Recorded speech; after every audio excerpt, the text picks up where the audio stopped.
Managlahi kasama ang reaksyon sa pipila ka Davaoenyo human sa giingong nadakpan na si Senador Ronald Bato de la Rosa apan wala pa kini kumpirmasyon kasama gikan sa Department of Justice kundi DOJ.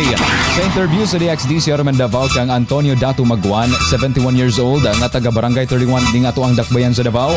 Yang gibutyag kasama nga kun wala pa nadakpan si Bato, mas maayo kun mo surrender na lamang kini aron mapamatud-an ug mapakita niya na andam niya tubangon ang tanan ingon man mapakita sa senador nga dili tinuod ug walay kamatuoran ang mga akusasyon bahin kaniya. Sa pikas bahin sukuhay ang reaksyon ni Vicente Lacona, 73 years old nga taga Agdao sa maong sitwasyon. Diin mas maayo matud pa niyang magpabilin sa pagtago si Senador Bato.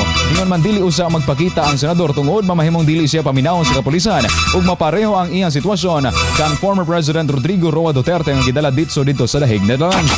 Luyo sa managlahing reaksyon, gibutyag nila Maguan ug Lacona nga kun madakpan kun mo surrender si Bato, kinahanglan nga dinhi sa Pilipinas siya litison kun taralon kasama og hukman sumala sa balaod og dili dalon sa laing nasod.